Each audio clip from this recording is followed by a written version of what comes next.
औज़ुबिल्लाहिमिनश्शैतानिर्रजीम बिस्मिल्लाहिर्रहमानिर्रहीम। अस्सलाम वालेकुम मेरे मोहतरम बुज़ुर्गों, दोस्तों, मेरे भाइयों, ये इस वीडियो का तीसरा पार्ट है। इस वीडियो का तीसरा पार्ट है। पहले स्वामी जी जब अटक गए तो उन्होंने आदम को बुला लिया अपनी हेल्प के लिए, भाई मुझे इससे बचाओ। फिर आदम ने देशभक्ति की बात निकाली, बोले कुरान से और हदीस से मुझे देशभक्ति के बारे में बताओ। तो मैंने कुरान से इसको देशभक्ति के बारे में बताया। अल्हम्दुलिल्लाह फिर जब इसने देखा, फिर वापस तीसरा टॉपिक घुमा दिया, तीसरा सवाल घुमा दिया। अब देखिए इसने तीसरी बात कहाँ घुमाई। आज अब अभी उसका जवाब दूंगा, क्योंकि मेरा नेटवर्क थोड़ा वीक था और स्वामी जी भी चक्कर में थे कब मुझे मौका मिले और मैं इसे इस स्ट्रीम से आउट करूँ। और स्वामी जी को भी मौका मिल गया, तो और स्वामी जी ने भी मुझे फटाक से स्ट्रीम से आउट कर दिए। मैंने दोबारा इन करना चाहा, मगर स्वामी जी ने मुझे अंदर लिए ही नहीं। चलिए वीडियो प्ले करता हूँ। ठीक है भाई, ठीक है, अब मेरी मुझे ही बोल लेने दो ना।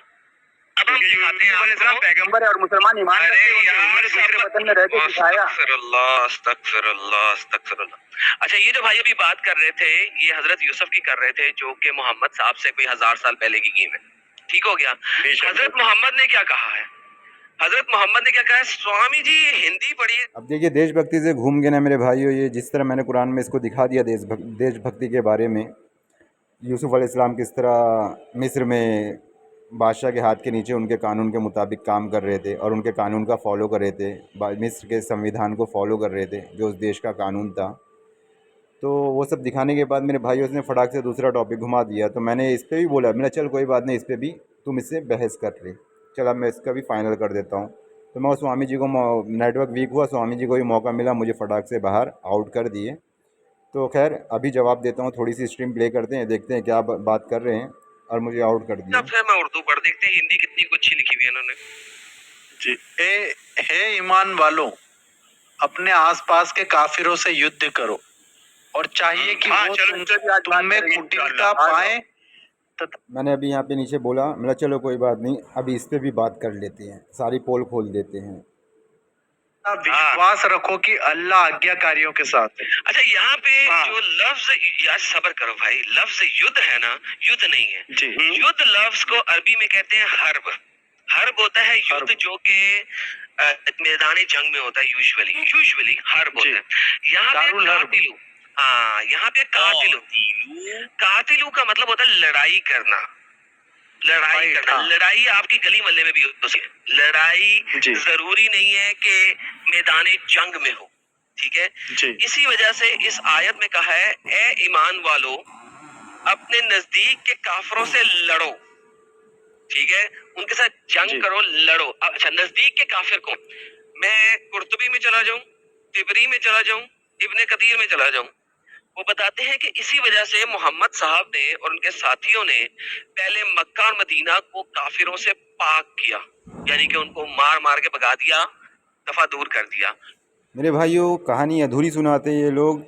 ऐसा हादसा पहले पैगंबर और सहाबाओं के साथ में हुआ कि उन्हें मारा गया, पीटा गया, उनकी पीठों पर जलती तेप में, रेत में प्लानिंग की गई कि मोहम्मद को मार दो, इसके साथियों को मार दो, ये थोड़े लोग हैं। ये सब बातें ये नहीं बताएंगे, बात की बात बता रहे हैं। और मैं इंशाल्लाह कुरान की आयत दिखाऊंगा ना, जो कुरान में जितने भी मारने वाली, कत्ल करने वाली, काफिरों को कत्ल कर दो, जैसे सूरह तौबा की आयत नंबर 5 को लेके लोग बयान करते हैं कि काफिरों को जहाँ पाओ कत्ल कर दो। तो मेरे भाइयों, एक आयत दिखाऊंगा आप लोगों को सूरह मुम्तहाना की, जिसमें फ़ाइनल हो जाएगा कि किन काफिरों को मारना है और किन से लड़ाई करनी है और किन से झगड़ा करना है। एकदम साफ साफ उस आयत में अल्लाह ने बता दिया। तो चलिए थोड़ी सी और इनकी बकवास सुनते हैं और फिर मैं बताता हूँ।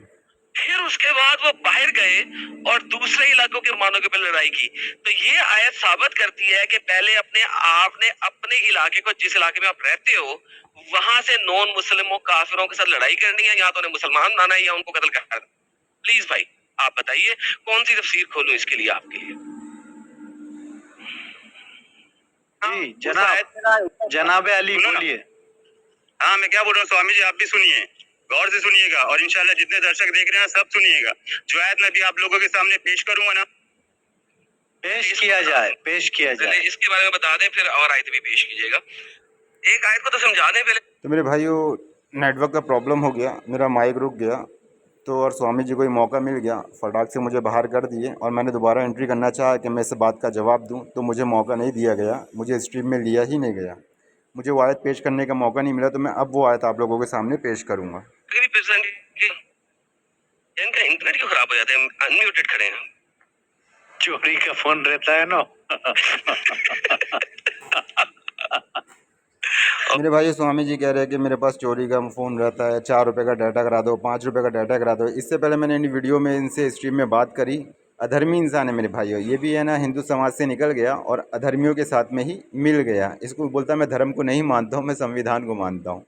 इसकी हालत ऐसी हो गई है मेरे भाइयों स्वामी जी की भी। अभी क्या बोलने का, चलिए मैं ओह माय गुडनेस। फिर कहते हैं म्यूट किया था, इंटरनेट इनका खराब हो गया था, म्यूट है ही नहीं, मुझे नजर आ रहा है। अच्छा, इन्हें पकड़ के अगर पुलिस ले जाएगी ना चोरी का फोन, तो बोलते देखो दीन खतरे में आ जाएगा, मुसलमान पे अत्याचार। अरे बाप रे। ये देखिए, इन द मीन टाइम जब तक इनका इंटरनेट नहीं आता, मैं ये आयत बताता हूँ। ये कुरान की आप बता दीजिए और अब इनको मैं एग्जिट कर देता हूँ, इनको भेज देता हूँ घर। ये जनाब कुर्तबी है, ये कुर्तबी लिख रहे हैं, वेरी अर्ली स्कॉलर्स में से हैं। वो कहते हैं कि इसी वजह तो मेरे भाइयों देखा स्वामी जी ने मुझे इधर एक्सिट कर दिए। मैंने बाद में जब वापस थोड़ा नेटवर्क में आया तो वापस मैंने आने की कोशिश की, तो मुझे एंट्री भी नहीं करे ताकि मैं इस बात का जवाब दे सकूं। तो अब ये लोग अपनी बकवास करेंगे। तो मैं वो जो कत्ल करने के ताल्लुक से लोगों के बीच में नफ़रत फैलाने की बात करते हैं, मैं वो आयतें आप लोगों को शो करता हूँ कुरान करीम से, फिर आप देखना कि अल्लाह क्या फ़रमाता है और किन्हें कत्ल करने को कहता है। मेरे भाइयों ये देखिए, ये आयत कभी आप लोगों को न सुनाएंगे ये लोग, न लोगों के सामने पेश करेंगे, क्योंकि इस आयत में एकदम वाज़े हो जाता है कि किन से लड़ाई करनी है, किन से नहीं करनी है, और किन्हें कत्ल करना है और किन को नहीं कत्ल करना है। सूरह मुमतहना की आयत है वर्सेस 7, करीब है कि खुदा तुम्हारे और उनमें से तुम्हारे दुश्मनों के दरमियान दोस्ती पैदा कर दे, और खुदा तो कादिर है और खुदा बड़ा बख्शने वाला मेहरबान है। जो लोग तुमसे तुम्हारे दीन के बारे में नहीं लड़े भिड़े और न तुम्हें घरों से निकाले, उन लोगों के साथ एहसान करने और उनके साथ इंसाफ से पेश आने से खुदा तुम्हें मना नहीं करता। बेशक खुदा इंसाफ करने वालों को दोस्त रखता है। खुदा तो बस उन लोगों के साथ दोस्ती करने से मना करता है जिन्होंने तुमसे दीन के बारे में लड़ाई की और तुमको तुम्हारे घरों से निकाल बाहर किया और तुम्हारे निकालने में औरों की मदद की। तो जो लोग ऐसे से दोस्ती करेंगे वे जालिम हैं। तो मेरे भाइयों इस आयत में अल्लाह ने साफ साफ बता दिया किन से लड़ना है और किन से नहीं लड़ना है। और जो ये बता रहा था ना अपने पड़ोस के काफिरों से जंग करो, लड़ाई करो, ये सब वो वही थे मेरे भाइयों जो आप सल्लल्लाहु अलैहि वसल्लम को घर से निकालना चाहते थे। उसका भी मैं आप लोगों को कुरान के ज़रिए से जवाब देता हूँ कि जिन पड़ोसियों को मारने की बात हो रही थी, जंग करने की बात हो रही थी, लड़ाई होने की बात हो रही थी, वो कौन थे। तो यहाँ आप इतना समझ जाइए, आप लोग जो लोग तुमसे दीन के बारे में नहीं लड़े भिड़े, न तुम्हें घरों से निकाले, उन लोगों के साथ एहसान करने, उनके साथ इंसाफ से पेश आने से खुदा तुम्हें मना नहीं करता। बेशक खुदा इंसाफ करने वालों को दोस्त रखता है। खुदा तो बस उन लोगों के साथ दोस्ती करने से मना करता है जिन्होंने तुमसे दीन के बारे में लड़ाई की और तुमको तुम्हारे घरों से बाहर निकाल किया और तुम्हारे निकालने में औरों की मदद की। जो लोग ऐसे से दोस्ती करेंगे वे लोग जालिम हैं। क्योंकि मेरा भाई साफ साफ इस आयत में पता चल गया।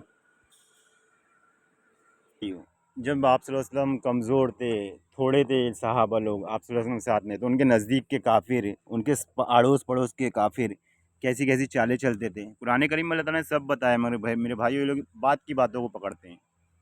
देखिए क्या फरमा रहा है इसमें अल्लाह ताला, और ए मोहम्मद वे वक्त याद करो जब कुफ़ार तुमसे फ़रेब कर रहे थे ताकि तुमको कैद कर लें या तुमको मार डालें या घर से निकाल बाहर करें।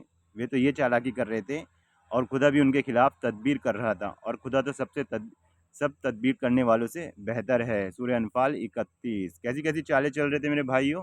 एनआरसी के टाइम पे चली थी ना चालें, डिटेंशन सेंटर बना दिए थे, सब कर दिए थे। इंडिया में भी यह हल हुआ ना। हर दौर के ज़माने में हर पैगंबर में ईमान वालों के साथ में ऐसी ज़ातियाँ होती रही है। काफिर भी सेम ऐसे ही थे मेरे भाइयों। कागज़ ढूंढ के रखना वरना देश निकाला पक्का है तुम्हारा। गलत, पहले सीए आएगा, फिर बाकी दोनों एनसीआर और एनपीआर आएंगे, फिर आगे बहुत कुछ आएगा। तो मैंने इन्हें जवाब दिया था। और फिरौन की कौम में जो सरदार थे कहने लगे आप मूसा और उसकी कौम को छोड़ देंगे कि मुल्क में खराबी करें और आपसे और आपके माबूदों बुतों से हाथ खींच लें। वे बोले हम उनके लड़कों को कत्ल कर डालेंगे और लड़कियों को ज़िंदा रहने देंगे और बेसुबह उन पर गालिब है। और मूसा ने अपनी कौम से कहा खुदा से मदद मांगो और साबित कदम रहो।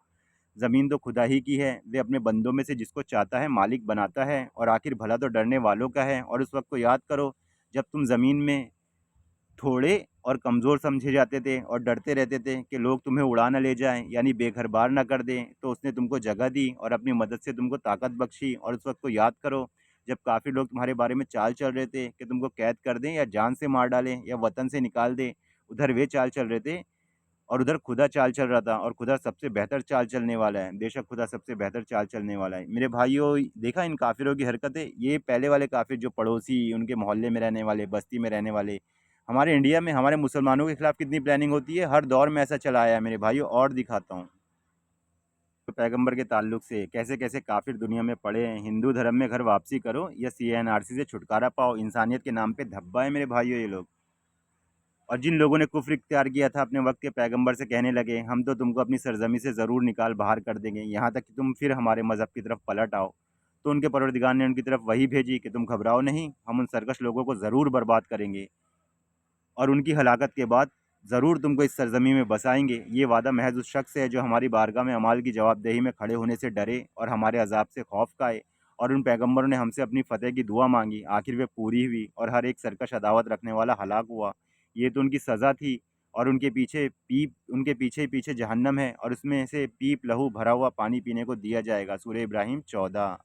और दिखाता हूँ मेरे भाइयों, तो मेरे भाइयों जय श्री राम बोलो या भारत से भागो। बिहार BJP MLA की धमकी, इसको भी मैंने दिया था, इस पोस्ट पे मैंने बनाया था। ईमानदारों, अगर तुम्हें मेरी राह में जिहाद करने और मेरी खुशियों की तमन्ना में घर से निकलते हो तो मेरे और अपने दुश्मनों को दोस्त ना बनाओ। तुम उनके पास दोस्ती का पैगाम भेजते हो और जो दीन हक तुम देखिए क्या फरमा रहा है अल्लाह ताला, तुम उनके पास फिर भी इतना कुछ करने के बाद भी तुम उनके पास दोस्ती का पैगाम भेज रहे हो। ऐसा है मुसलमान, ऐसा ईमान वाला, सब कुछ होने के बाद भी फिर भी दोस्ती करने के लिए तैयार रहता है।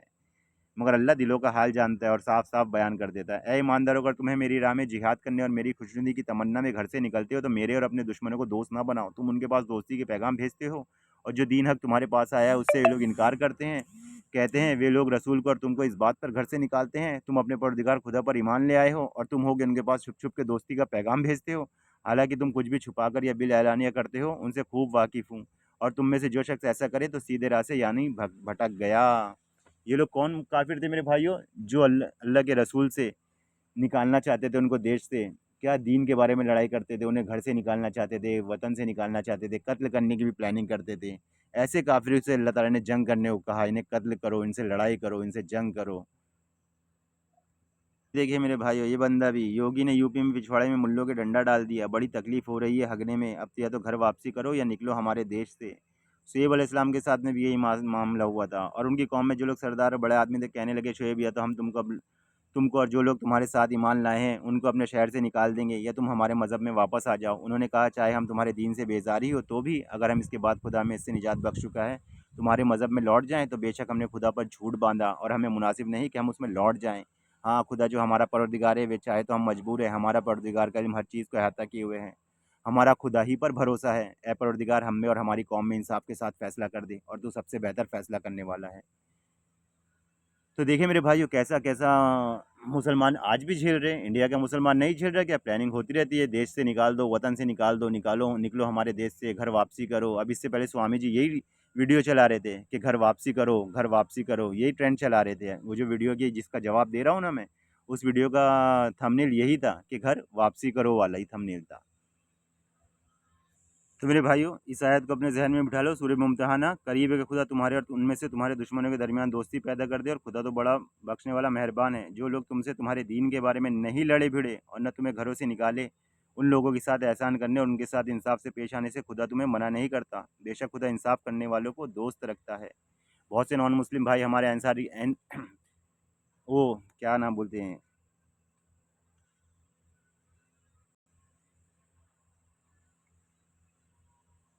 नॉन मुस्लिम भाई NRC के टाइम पे हमारे साथ में थे, हमारे सपोर्ट में थे। वो नहीं चाहते थे कि मुसलमान हिंदुस्तान से निकले, इनके लिए डिटेंशन सेंटर बनाया जाए, ये सब किया जाए। हमारे सपोर्ट में फुल खड़े होकर सपोर्ट कर रहे थे। इस उदाहरण से भी आप इस आयत को मिसाल में ले सकते हैं। जो लोग तुमसे तुम्हारे दीन के बारे में नहीं लड़े भिड़े, न तुम्हें घरों से निकाले, उन लोगों के साथ एहसान करने और इनके साथ इंसाफ से पेश आने से खुदा तुम्हें मना नहीं करता। बेशक खुदा इंसाफ करने वालों को दोस्त रखता है। खुदा तो बस उन्हीं लोगों के साथ दोस्ती करने से मना करता है जिन्होंने तुमसे दीन के बारे में लड़ाई की और तुम्हारे घरों से निकाल बाहर किया और तुम्हारे निकालने में औरों की मदद की। जो लोग ऐसे दोस्ती करेंगे वे लोग जालिम हैं। तो मेरे भाइयों, इस आयत से समझ में आ गया ना किन काफिरों से लड़ाई करनी है, किन से नहीं करनी है। मेरे भाइयों, इस सूरह हज की एक आयत भी और आप लोगों को पढ़ के सुना देता हूँ, वीडियो एंड करता हूँ इसके बाद। जिन मुसलमानों से ज़बरदस्ती लड़ाई की जाती है, सताए जाते हैं, उस वजह से उन्हें भी जिहाद की इजाज़त दे दी गई है। ज़बरदस्ती खामा खां ऐसे ही भाई कोई भी किसी से लड़ने खड़ा हो जाए, यार हर किसी की बीवी है, बच्चे, काम धंधे वाले आदमी, बहुत से और भी काम रहते हैं, क्या यही काम बचा है क्या लड़ाई करते फिरो सबसे? तो देखिए यहाँ अल्लाह क्या फरमाया, जिन मुसलमानों से ज़बरदस्ती लड़ाई की जाती है, सताए जाते हैं, इस वजह से उन्हें भी जिहाद की इजाज़त दे दी गई है और खुदा तो उन लोगों की मदद पर यकीनन कादिर है। वे जो मज़लूम हैं, जो बेचारे सिर्फ़ इस बात इतनी बात कहने पर कि हमारा परवरदिगार खुदा है, नाहक अपने घरों से निकाल दिए गए, और अगर खुदा लोगों को एक दूसरे से दूर दफा ना करता रहता तो गिरजे और यहूदियों के इबादत खाने और मजूस के इबादत खाने और मस्जिदें जिसमें खुदा की कसरत से खुदा का नाम लिया जाता है कब के कब ढा दिए गए होते। और जो शख्स खुदा की मदद करेगा तो खुदा अलबत्ता उसकी मदद ज़रूर करेगा। बेशक खुदा ज़रूर ज़बरदस्त और गालिब है। अब अल्लाह यहाँ क्या फरमा रहा है, अगर खुदा लोगों को एक दूसरे से दफ़ा ना करता रहता तो गिरजाओं के यहूदी और इबादत खाने और मजूसी के इबादत खाने और मस्जिदें जिसमें कसरत से खुदा का नाम लिया जाता है कब के कब ढा दिए गए थे। मतलब अल्लाह हटाता है लड़ाई करने से लोगों को, अल्लाह हटाता है लड़ाई करने से। क्योंकि जब फरिश्तों ने फरमाया तो ये क्या मखलूक बनाने की सोच रहा है, क्या सोच रहा है, हम तेरी तारीफ़ के साथ में तस्बीह करते, तो ऐसी मखलूक को बनाना चाहता है जो खून खराबा करता फिरे, कुश्त करता फिरे। क्योंकि मेरे भाइयों, इंसान की फितरत ही है, एक एक इंच की ज़मीन के लिए अपने भाई का कत्ल कर देता है। 3 बच्चे पैदा हो जाते हैं तो माँ अपने एक बच्चे को मार देती है, बोले नहीं हम दो, हमारे दो। क्राइम पेट्रोल देखे होंगे आप लोगों ने, कैसे कैसे केसेस आते हैं, कैसे कैसे इंसान फितरती रहते हैं। तो वही फरिश्तों ने कहा था, बोले तू ये क्या मखलूक बनाने की सोच रहा है, ज़मीन में खून खराबा करता फिरे, कुश्त करता फिरे, और हम तेरी तारीफ़ के साथ में तस्बीह करते। तो उसको खुदा ने फरमाया, मैं वे बातें जानता हूँ जो तुम नहीं जानते। तो फरिश्ते उतने टाइम पे डर गए और अल्लाह ताला, बेशक तू ही जानने वाला है। और अल्लाह जानता है कि इंसान ऐसी मखलूक है, लड़ाई झगड़ा फसाद जहाँ उसे मौका मिले निकल जाए, जहाँ उसे मौका मिले लड़ाई झगड़े का, फसाद फैलाने का, टांग खींचने का, गाली गलौज करने का, ज़रा भी इंसान नहीं चूकता है। मैं ही नहीं कहता मुसलमान ही, क्या बोलते हैं, मुसलमान और मोमिन में मेरे भाइयों बहुत फ़र्क होता है, तकवा और परहेज़गारी में बहुत फ़र्क होता है। अल्लाह की मानने वाले और अल्लाह की ना मानने वाले में ज़मीन और आसमान का फ़र्क होता है मेरे भाइयों। तो खैर इंशाल्लाह इस वीडियो में आपको ये सब बात, आदम को इस बात का भी जवाब मिल गया होगा। उस स्ट्रीम से तो मुझे निकाल दिए थे, खैर कोई बात नहीं, ये आयत मैं वहाँ पेश नहीं कर पाया था, आप लोगों के सामने अभी पेश कर दिया। चलिए इंशाल्लाह अगली वीडियो में मुलाकात होगी। अस्सलाम वालेकुम रहमतुल्लाहि व बरकातहू।